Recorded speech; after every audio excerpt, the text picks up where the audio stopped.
opportunity to speak about a myriad of different issues. I supported the governor then, and I support him now. And just very pleased to have him back in the state. Mrs. Romney, Governor, thank you very much. Good luck and welcome back to New Hampshire. Mrs. Romney.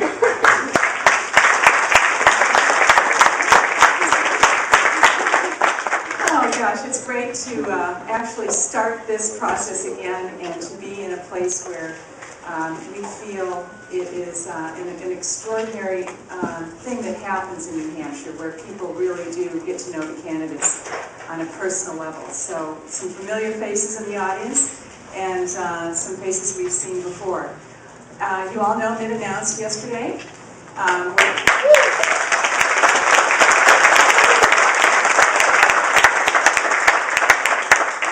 We're in it to win it. We're also in it for a very important reason, and an important reason why I encouraged him to run, and I am so supportive of him. You know, I love my children. They're great. But I gotta tell you, I love my grandkids even more. It's so wonderful to have grandchildren. And my children are gonna be okay. This economy is tough right now, but I'm not that worried about my children. I am extremely worried about my grandchildren and their future and their ability to have jobs that will give them the kind of life that all of us enjoy right now. And that's why I pushed Mitt into this and said, I'm behind you, because as I look at who could lead this country and give us back the jobs we need, I said, Mitt, you know what? Sorry, sweetie, it's up to you.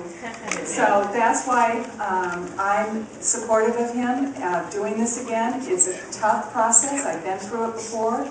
And some of it's good and some of it's not so good. And you have to recognize that and know that it's worth the fight and worth, for me, my love of this country and my love of my grandchildren and hope for a better America with prosperous jobs for all. So, sweetie, it's up to you.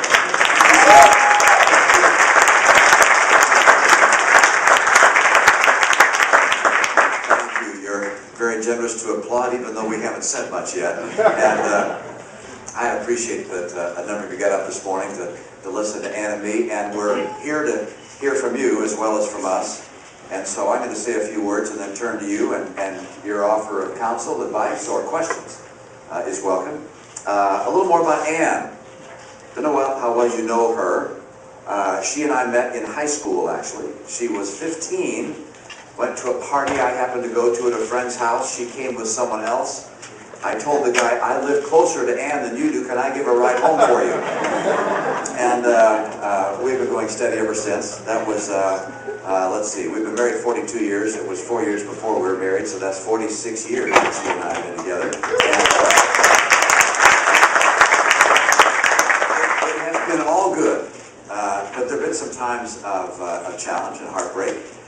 When she was diagnosed in 1998 with multiple sclerosis, that was a tough time.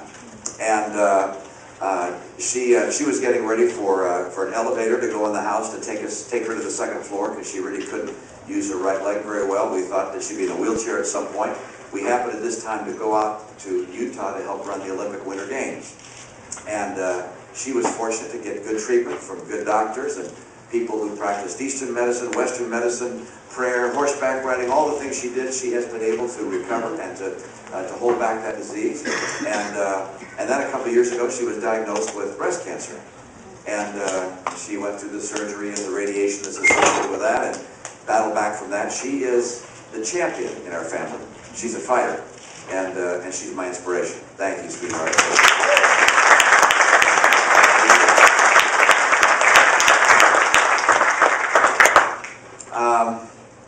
Tell you a bit more about me, too. I spoke yesterday a bit about my dad, but I wanted to tell you more about it, because he's a lot of inspiration to me as well. I'm seeing someone there. You remember George Romney? Remember that name? Yeah. He was here running for president in 1968, and I hope I do better than he did, because he got up before the New Hampshire primary. But Dad actually was born in Mexico. His parents were American, but they were living in Mexico at the time. And there was a revolution, I believe, at the time when he was about 5 years old, and so they moved back to the U.S. And his dad went broke more than once. They were in the construction business, and I guess I see some nodding heads. Yeah, construction sometimes has highs and lows, and they had a hard time. They lived in Los Angeles, and then Idaho, and then finally Utah, and they were able to make it go. But my dad learned how to be a lath and plaster carpenter. They used to put, instead of drywall, instead of drywalls, it used to be lath and plaster, little strips of wood that you nail up on the 2x4s, and then you plaster over the strips of wood. And Dad could take a handful of nails, put them in his mouth, and spit them out, point forward, and then boom, boom, boom, and put them on, and put up this lath. He was very good at it. He never had the time or the money to actually finish college, so he didn't graduate from college. But he believed in America, and he believed in the opportunity that America represents, and that the circumstance of your birth is not a barrier to what you can accomplish in this country. And so he grew up and was able ultimately to become head of a car company. Lived in Detroit, is where I was born, and led a company called American Motors. They made Ramblers. Remember those? A few of you remember those. Ramblers and Jeeps. Jeeps are still around. Ramblers aren't, except in my garage. I have one, 1962. And then when he and Mom got married, his financial resources weren't a lot better. He filled the back of the car with aluminum paint, and he sold aluminum paint along the way to pay for gas and hotel bills. And ultimately, he became governor of one of the states where he sold aluminum paint. This guy is a real American story. And a lot of what I learned about America and the confidence I have in America came from my dad. And my conviction of the greatness of the American spirit comes from him and from my wife and from people I've met all over the country. I know it is, in some circles, fashionable to be cynical about America.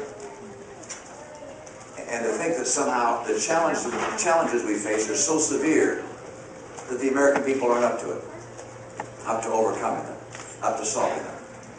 And I've had the chance now, through my life in business, which was 25 years, and then at the Olympics, which was 3 years, and then serving as governor, and then campaigning, I've had the chance to get to know the American people pretty well. And I've been inspired. At the end of my service as governor of Massachusetts, towards the end, I got a call one day, and it came from the airport. They said that a U.S. air jet was flying in to Logan Airport in Boston, and that on board was the body of a serviceman killed in Iraq, as I recall. And that the parents had been unable to be notified in time to get there to receive the body. And they had asked if I could go to the airport to receive the body. And of course I said yes, and left my office immediately. And we drove out on the tarmac. There was a state trooper that took us out there. The U.S. air jet came in, the passengers disembarked, the luggage was taken off, and then down this ramp came the casket of the serviceman. And there were a number of state troopers that were there on the tarmac at the time, and they took out, they saluted the casket and the flags that came down. I put my hand over my heart, and I happened to look up into the terminal, because we're right next to that U.S. Air terminal with a big glass wall. And the people coming off the plane had seen all the police cars down there and wondered what was going on, so they were lined up against the window to see what was happening. And then people walking down the hall saw the people lined up at the window, so they backed in behind them. So there was a big crowd up there. And I looked up there, and every single person I saw had their hand on their heart. And I couldn't see the tears, but I could read the tears and sadness and respect and appreciation in their faces. We are a patriotic people, and we face extraordinary challenges right now, but we're going to overcome those challenges, in part because of the energy and passion and patriotism of the American people. Now, we come from different backgrounds. Some are going to school. I saw, where did that young guy go? He went to school, right? Yeah, okay. Some are going to school, some here are retired, some are veterans, some are not. Moms, dads, single moms, single dads. All different backgrounds. But we come together in New Hampshire to do something which you may take for granted, but it's really quite extraordinary. One of the great achievements in the history of the world. For all the wealth and power of the United States of America, the source of our greatness is not that wealth. the source of our greatness is our self-rule. The fact that we have a government that ultimately responds to a free people, an independent people. And so we come to you at the beginning of this process for you to have the choice to decide who's going to lead this country over the next 4 years. And I happen to believe that we took a kind of an American idea and gave someone new a chance 3 years ago. We elected Barack Obama, a guy who we didn't know terribly well, who didn't have a very extensive record, no experience in the private sector, no experience in leadership, no experience really in negotiations. And we said, let's give this guy a chance, because he was so well-spoken and promised a lot of things we liked.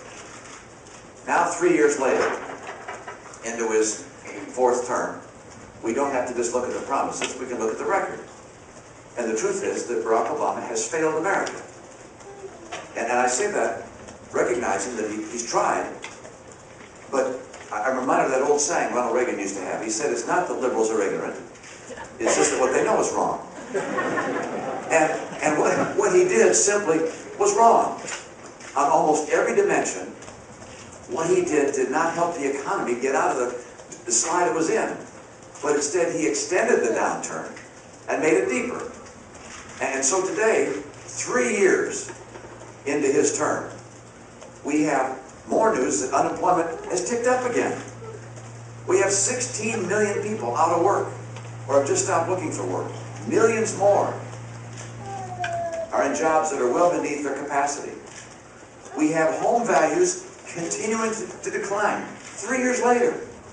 3 years later, we have record number of foreclosures. 3 years later, we have higher gasoline prices, higher food prices, people feeling more squeezed. The Obama prescription for the economy didn't ail what hurt us. Instead, it made things worse. And I believe it's time to have someone who's actually had a job do the job of getting jobs for the American people.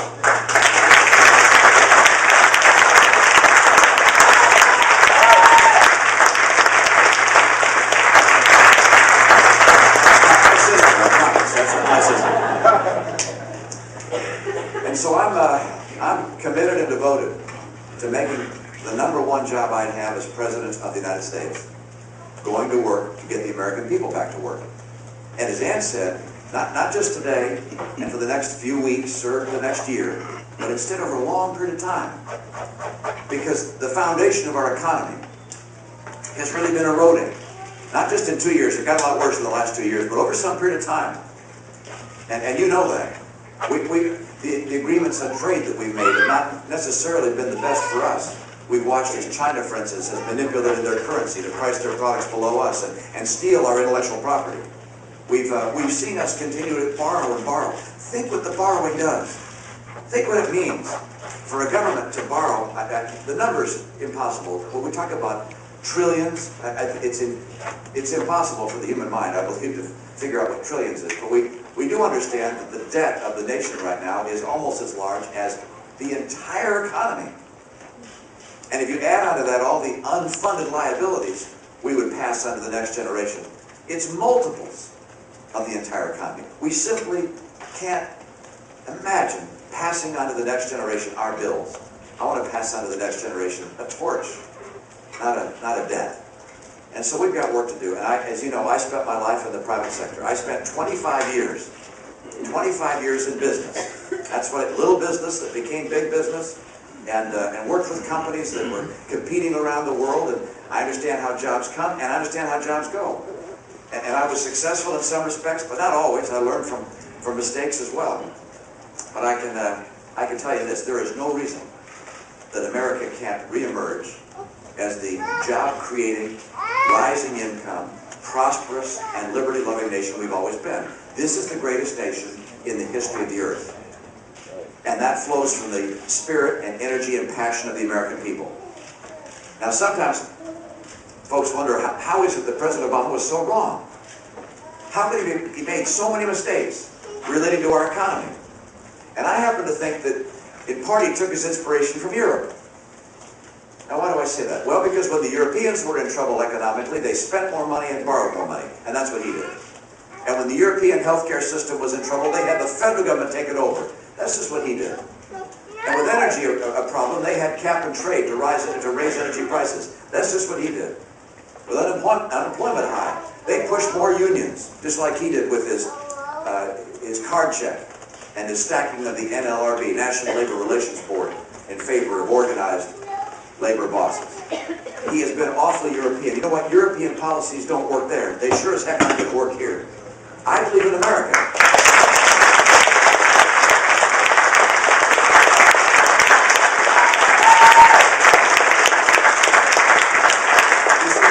I think we got it right and they got it wrong. I think when the founders of this nation crafted what our nation would be, they considered not just our political rights and our political freedom, as important as those things are, they also considered our economic freedom. They said we wouldn't be led by a king or a central government that told us what to do and how to do it and what to make and how to get paid for it. Instead, we could each choose our life's course, not just our elected representatives. We could choose our life's course. And by virtue of that decision, they made this the place on the planet that every entrepreneur, every pioneer, every freedom lover wanted to come here. It's made us who we are. It allowed our economy to outperform those of the European nations from which we sprung and some of the great Asian nations with larger population. We are a great and powerful nation in part because of the passion and dedication of those early pioneers, those founders of this great nation. I believe in America. I believe in free enterprise. I believe in capitalism. I believe in the Constitution.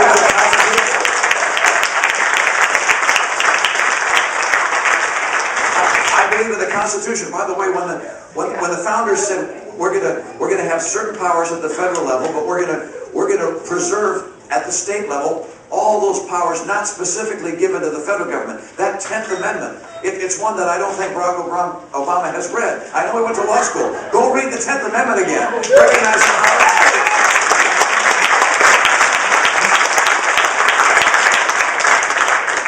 And I believe in the greatness of America. I was really troubled as the president in his early days in his administration went around the world, apologizing to the world, saying we dictated to other nations. No, Mr. President, we freed other nations from dictators. This is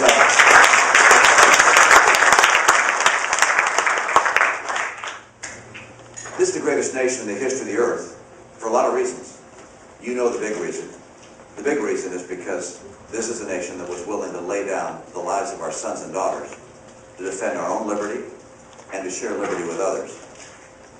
And of course, even something which seems more mundane to a lot of people, and that's our economic system, our free enterprise system. Even the Chinese today are copying the principles that we developed to build our economy. And as they do so, tens of millions of people every year are coming out of poverty. And over there, poverty means making less than $1 a day. This is what we've contributed to the world. There's no reason to apologize for America. We should be proud of America and hold true to principles.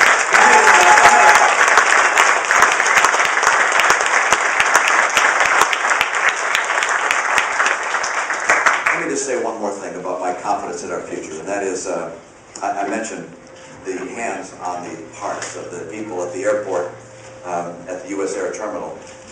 I noted during the Olympic Games that I had the chance to help organize that every time one of our athletes got a gold medal and they played the national anthem, that our athletes put their hand on their heart. And I noticed that the other athletes around the world didn't do that. Ours is apparently a unique tradition. And I wonder when that began. And I was told it began under FDR during the Second World War. He asked us to place our hands over our heart during the playing of the national anthem. This in recognition of the blood shed by heroes proved in liberating strife, who more than self their country loved, and mercy more than life. This is a great and patriotic nation. We face extraordinary challenges. We are going to overcome them. And we're going to overcome them with leadership that will tell us the truth, live by the Constitution, and get America on the right track again.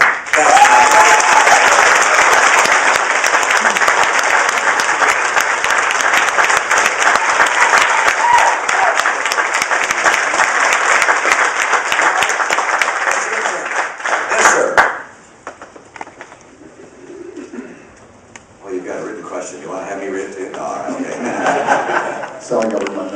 Not as good as yours. First of all, welcome to New Hampshire. Thank you, good to be back. And your statements about your grandchildren kind of redound to the kind of question I'd like to ask. My question is about climate change. How to deal with climate change is a policy issue. The science of climate change is not. My question is not about policy, that is the mitigation of climate change. It is about the recognition of science. In 2010, the National Academy of Sciences issued a comprehensive report which was requested by Congress.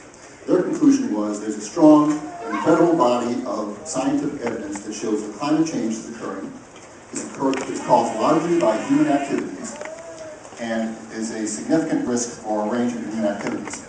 They further went on to say that some scientific conclusions or theories have been so thoroughly evaluated and supported by so many independent observations that the likelihood of these being found wrong is vanishingly small.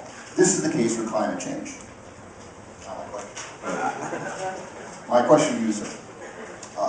Nearly all the other candidates suggest that there is no scientific consensus on climate change. Some insist that it's not even occurring. We cannot have a meaningful discussion about solutions until there's agreement about the problem.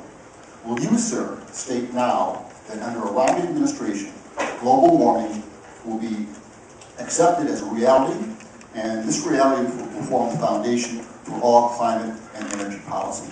Thank you. Thank you. You work in the energy field, or are you an academic, or what? You got interested in this area? Tell us more about yourself. I'm just an informed citizen, sir. Okay, great.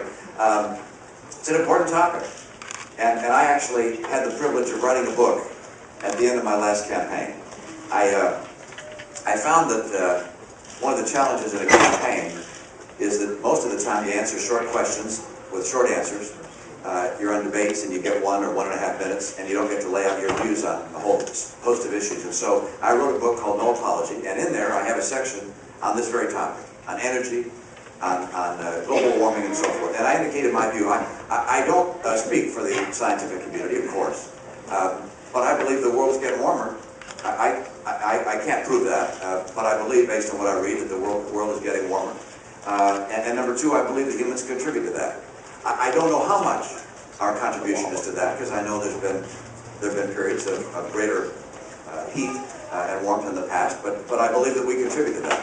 And so I think it's important for us to reduce our emissions of pollutants and greenhouse gases that may well be significant contributors to the climate change and the global warming that you're seeing. Now, how do we go about doing that? One of the opportunities, I think, is that the people who are really focused on climate change and global warming have the same interests as the people who are really focused, as I am, on getting ourselves off of our dependence on foreign oil. I happen to think that buying every year $500 billion worth of oil outside the country really hurts our economy. And I also think it puts us in a position of jeopardy in some respects to the energy cartels that have the capacity to pull strings that would affect our national interests. And so I want to get us off of our dependence on foreign energy. And so there's some things we could do that basically accomplish both. One is to use more natural gas in the production of electricity, to use more natural gas in the propulsion of our vehicles.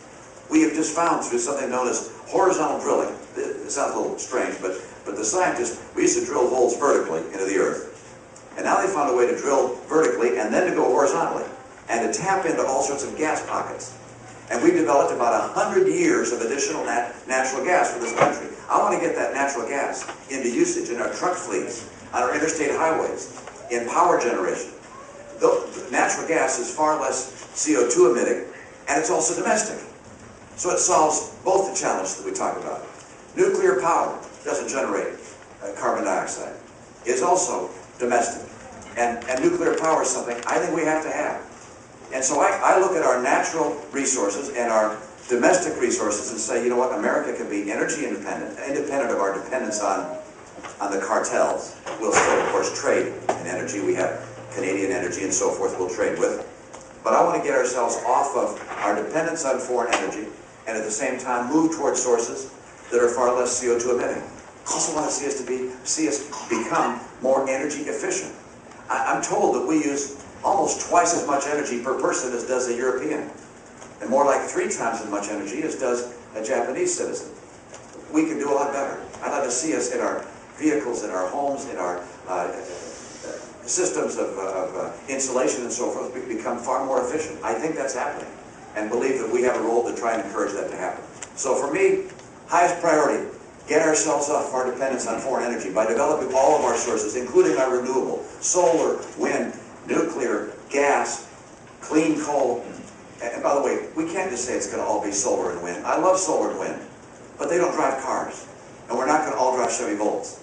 We're going to have to get ourselves our domestic sources of carbon fuels as well that are less CO2 emitting, less polluting.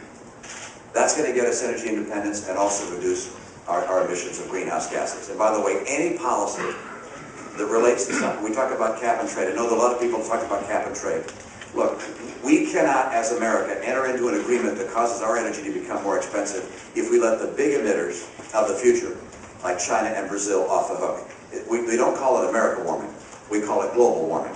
And if there's going to be an effort in this, it's got to be international in scope. Thank you.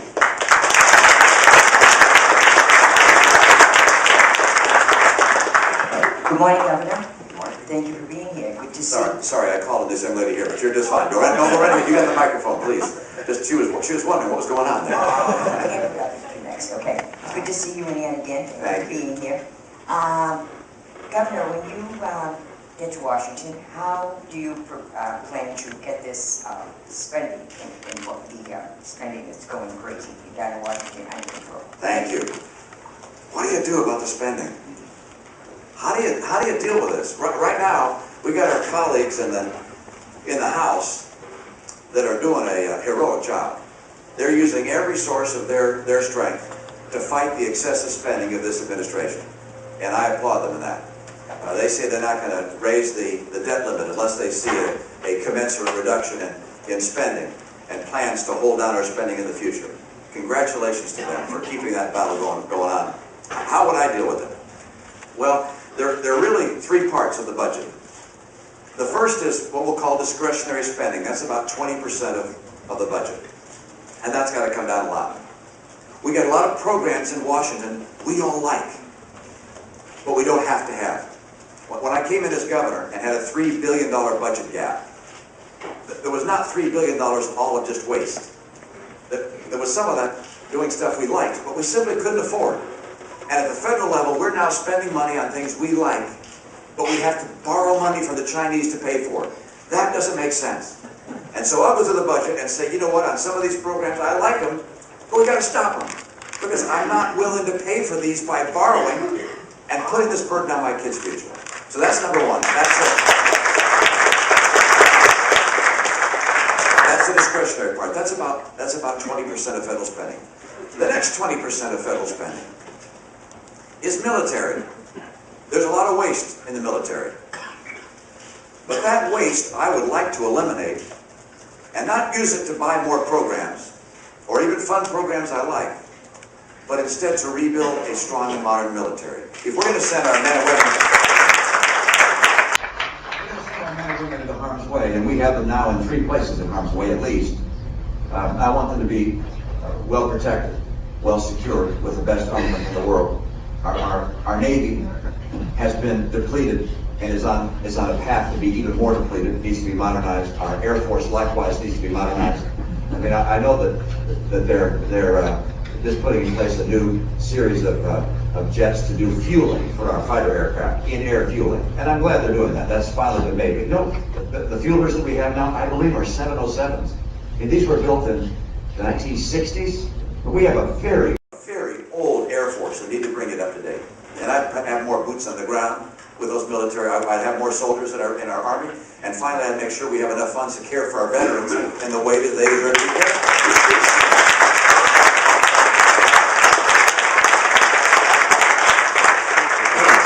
So I've only gone to 40% of spending.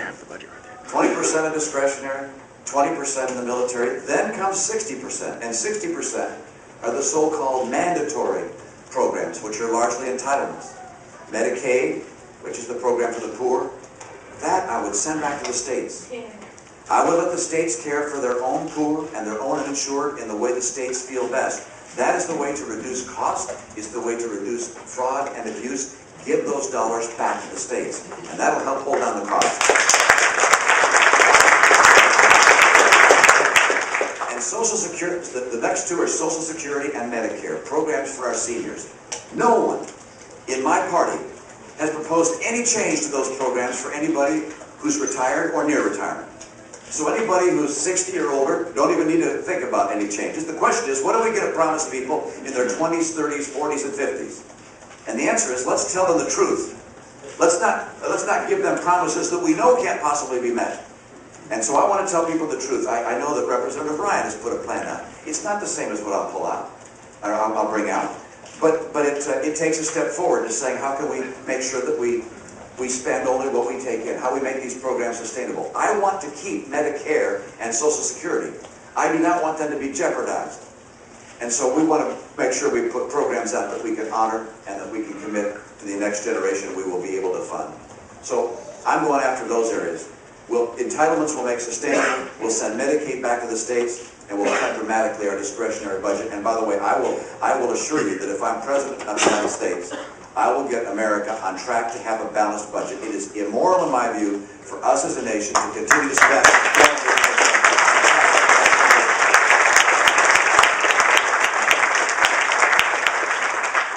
I'm calling over there. Over here. Anyone over here? All right, come on. Oh, come on back. Yes, front row here. Hi. Hello. I wrote down some notes too because I don't have a good memory. Something that's going under the radar screen is education. This doesn't seem to be a topic in this campaign that I've heard even the press asking questions on this. So I'm going to ask a question about the national takeover in education right now by the Obama administration, which is similar to the national takeover in healthcare. And I hope that this becomes a little bit more important in the campaign, especially when the candidate chosen runs against him. As governor, you had some of the highest academic standards in the country. Number one. Yes. Yeah, thank you. Your students were scoring the highest in the country, proving that this should be a state and local control issue. But right now, we have Obama taking over education too, setting national standards. We're going to have a national assessment, which gives us a de facto national curriculum. And they can call it what they want, but we're going to end up with a national curriculum. I guess my question to you is, would you tell me your views on this, number one, and would you come out against this? Because I'm looking for a candidate right now who's going to be vocal and explain to everybody what is going on, and then to let them know that we are going to fight against this, that no, this does not empower parents. What are we going to do when they set the standards? Where are these parents going to go who are in these schools with lousy curriculum, lousy education? Where do they go? Whose face is behind this? Because it's not on the state and local level. So I'd like your opinion on that. I'd like you to explain where you are on this. And I'm hoping that this is something that you can take to the campaign and maybe encourage the other candidates too to be vocal on this, because I think if all the candidates, you're probably the one who's best set to speak on this, because you have experience with this. You have shown what can be done on the state level. Rick Perry's doing it right now in Texas. And unfortunately, our governor here has just shifted it upwards. I mean, we've lost the power here because we've adopted on. So if you can speak to that. You get some kids in school, by the way? Yes. How they doing? They're doing okay. They're in Catholic schools. They're in Catholic schools. One of the reasons Massachusetts does so well with our students is we have such a strong Catholic school system. And so many kids have choice, and the Catholic school system has a very low tuition cost. So people of modest means or normal means are able to send their kids to Catholic schools. They have a very large scholarship program. School choice is a huge source of the success in my state. I have to give credit to that. I agree with you, by the way. It's amazing to me that there really are people who somehow don't think the Constitution was really that brilliant, that they know better than the Constitution. I actually think the decision by the founders to say, you know what, we are going to specifically limit the power of the federal government. We are going to give to the states the right and authority to deal with those things that are actually closest to our citizens. So issues like caring for the poor, issues like education, these are going to be handled at the state and local level, closest to the people, where, by the way, the people can have their views more fully expressed, where if there's a problem, it can be changed more easily.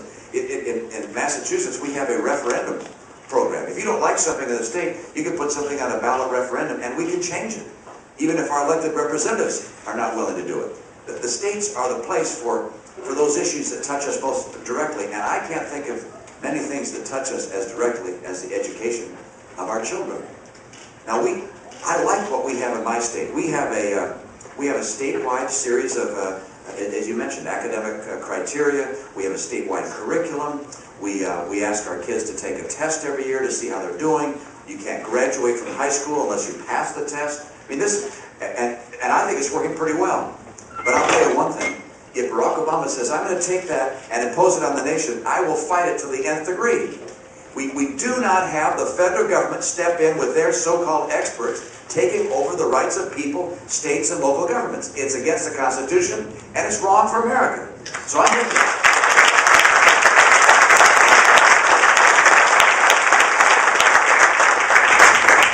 and by the way, you know what this is about. This is about millions and millions of dollars that go into the Obama campaign from the national teachers' unions.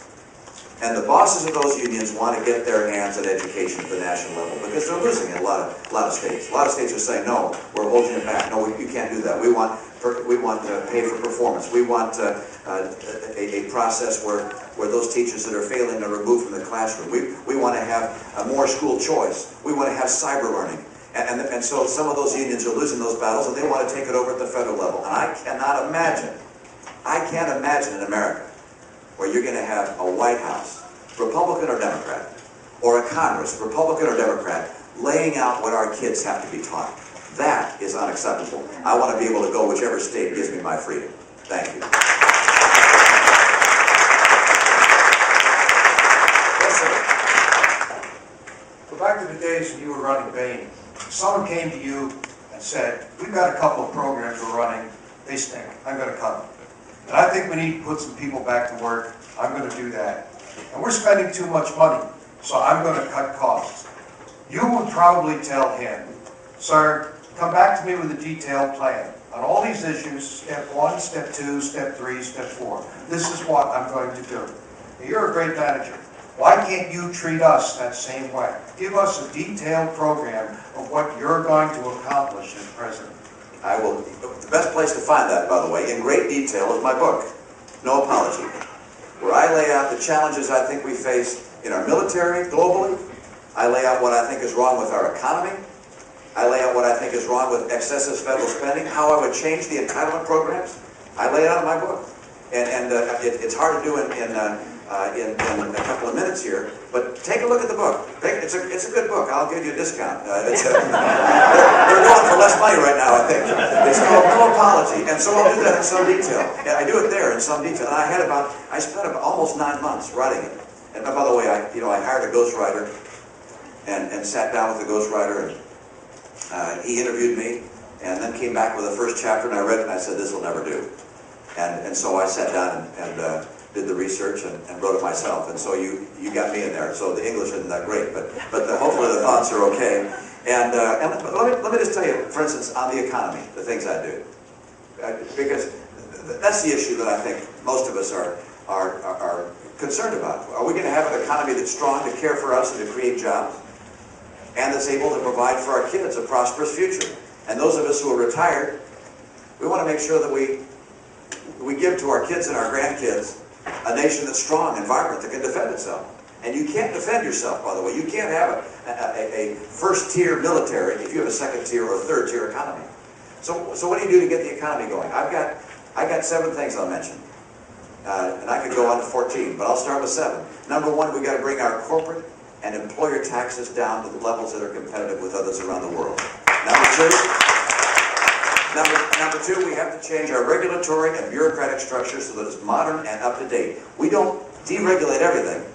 We put in place modern dynamic regulations. Number three, we adjust our trade policies. We love trade with other nations, but we want those trade policies to be good for America, not just for the other guys. Number four, we put ourselves on a track to be energy independent of the cartels, as we were talking about earlier. Am I at five? Number five, we abide by the rule of law. Every successful economy abides by the rule of law as opposed to by crony capitalism.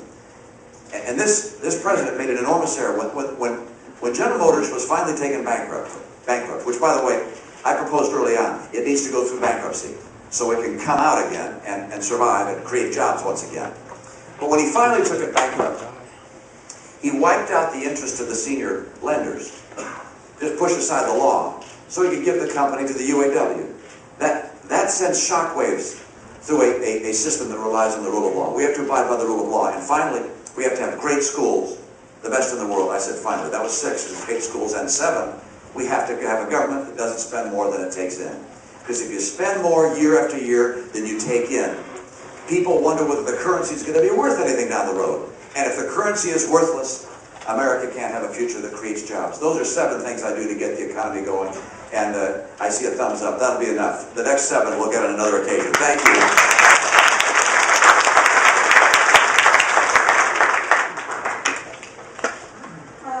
In 2014, there will be no Americans that have to face pre-existing condition laws where they can't get insurance or it's hard to get through their employer. What are your thoughts and ideas on upholding this really amazing new chapter in our country? Yeah, my own view is that we need to repeal Obamacare for a couple of reasons. One is just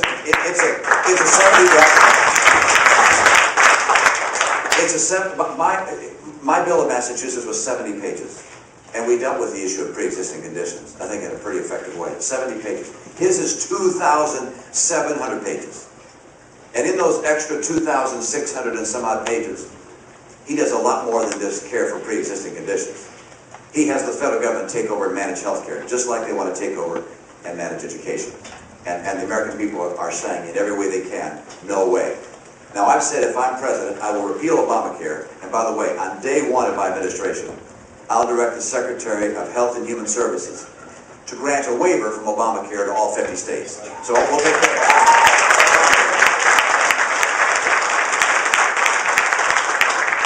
That said, there's some things I want to make sure we do at the federal level, and one of them is relating to pre-existing conditions. And here's the issue. Let's say you're working at a company for 20 years, and you happen to develop diabetes, and you know that now your health care is going to be real expensive, and that employer you're working for goes out of business.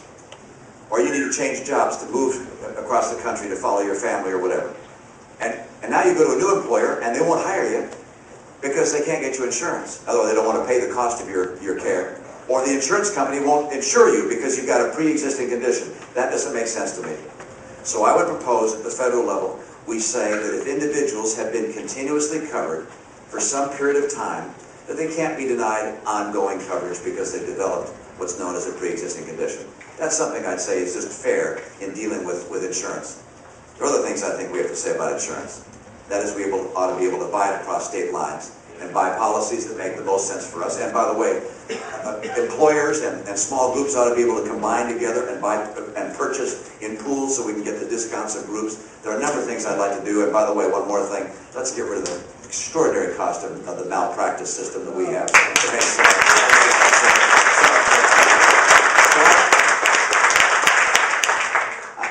I agree with you that it's important for us to care for those that have pre-existing conditions, make sure that we can stay continuously insured. Yes, sir. Thank you for coming to New Hampshire. Thank you. Good to be back. My question, I think, goes back to one of the really important things that you're bringing up about the role between the federal government and the states. Yeah.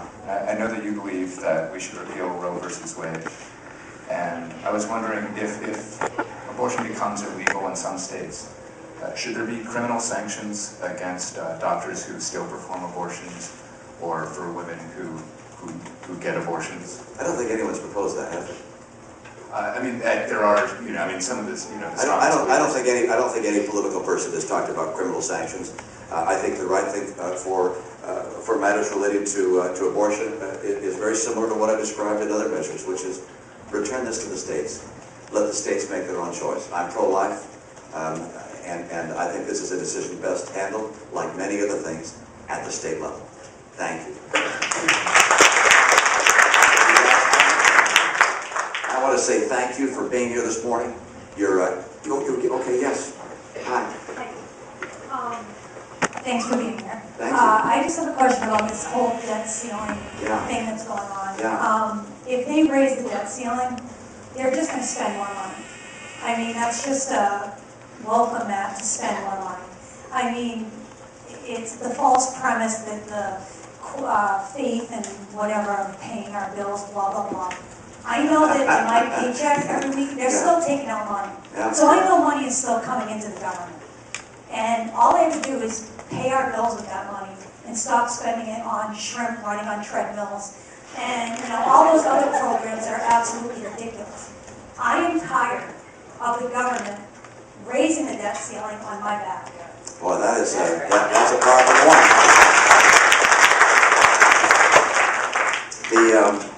The spending that's gone on in this nation that hasn't been financed by ourselves just makes no sense at all. How do you I ask myself, we do wonderful things in the world. We have great humanitarian efforts that we carry out throughout the world. I love those things. They're wonderful. But we're borrowing money from the Chinese. We're borrowing money from them to go help other people. It's like, wait a second, why aren't the Chinese helping other people? Why can't we say that? There are great needs in the world, and we're going to help you. We've got all these organizations from the Red Cross and others that can help do that. But why don't you help fund those things, as opposed to every year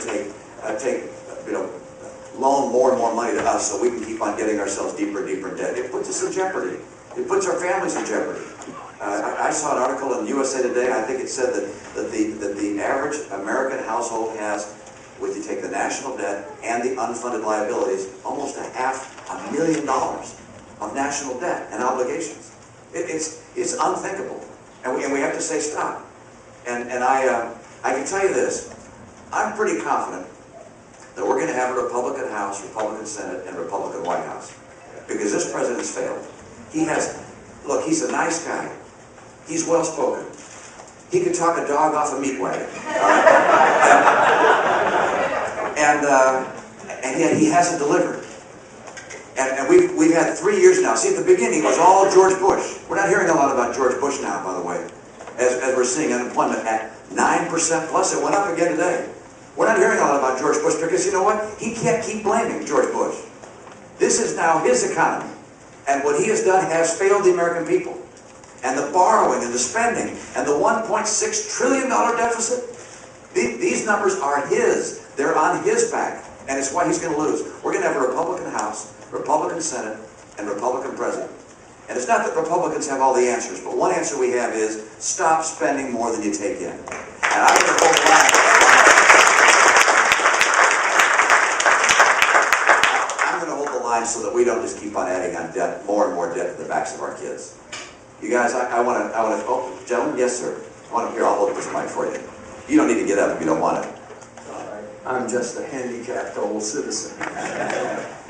I wanted to say to you, I'm an ordinary American. I have been self-employed all my life, and I really appreciate what Medicare has done for me. But at the same time, you're pointing out, and I know, Medicare is being very wasteful and it's filled with fraud. I believe a simple idea you might carry to Washington is that no longer will the government pay bills to doctors and hospitals without having received the written approval of the patients. I can point out to you this. In one cancer treatment that I've had, and I'm thankful for that, $120,000 per treatment. In one hospital, $5,000 in another, because I moved to Florida. Something is wrong with the overseeing of the Medicare system, and with that movement We do need the care. We're worthy of it. We pay the taxes. We should have it. But we can't have it in the manner that it's being given. Well, that's a great point.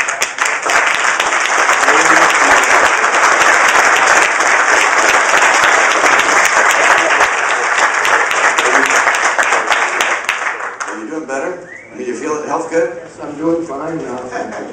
Good. That's great to hear. Congratulations. Wonderful. I won't ask you the name of the hospital in Florida, but they got some good ones there. You're absolutely right. The waste in our healthcare system is absolutely amazing. And one of the challenges is this. Whenever you say, I mean, think about this. 300 million people is a hard number to get your mind around, the population of America. Think of the differences between New Hampshire and Montana, or Mississippi and Michigan, or California and Rhode Island. Think of the differences, the differences in population, healthcare system, needs of the people, incomes, enormous differences. Then they put in place a single program, Medicare, all run by one government, trying to oversee the whole program, trying to get rid of fraud and abuse. The fraud and abuse is extraordinary.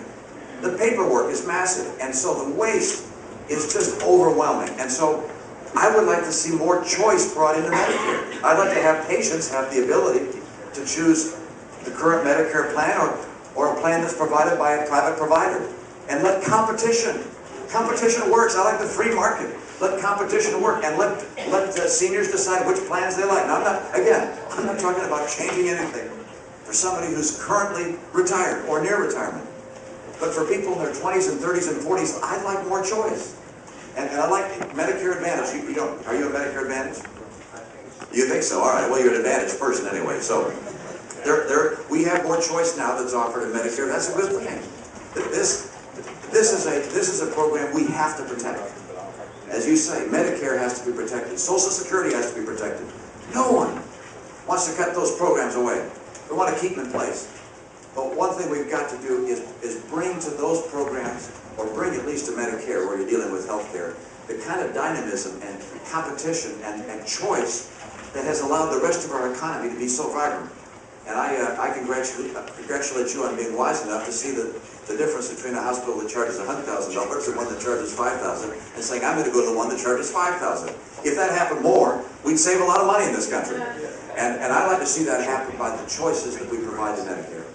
I'll give you another one, and that's in regards to IRAs and Social Security. We should have regulation that permits me as an employee to deposit my monies in the bank of my choice and to withdraw it under the plans of the federal government. Fine. But there's so much going on wrong with what's being handled in the Social Security account. It's unbelievable that we can have a Social Security system that's going bankrupt. This can't be so. It wouldn't if it was individual accounts like IRAs could be run. Well, I have an idea in that regard, and see what you think about this. I know that we have these special deals, IRAs. If you want to save your money for retirement, you can put it in a special account. And if you need it for certain purposes, you're allowed to take it out. If you need it for other purposes, you get taxed when you take it out. My own view is this. If you make $250,000 a year or less, and that's almost all Americans, you got to be able to save your money any way you want to, for anything you'd like to, without paying taxes on interest, dividends, or capital gains. But it will save your money.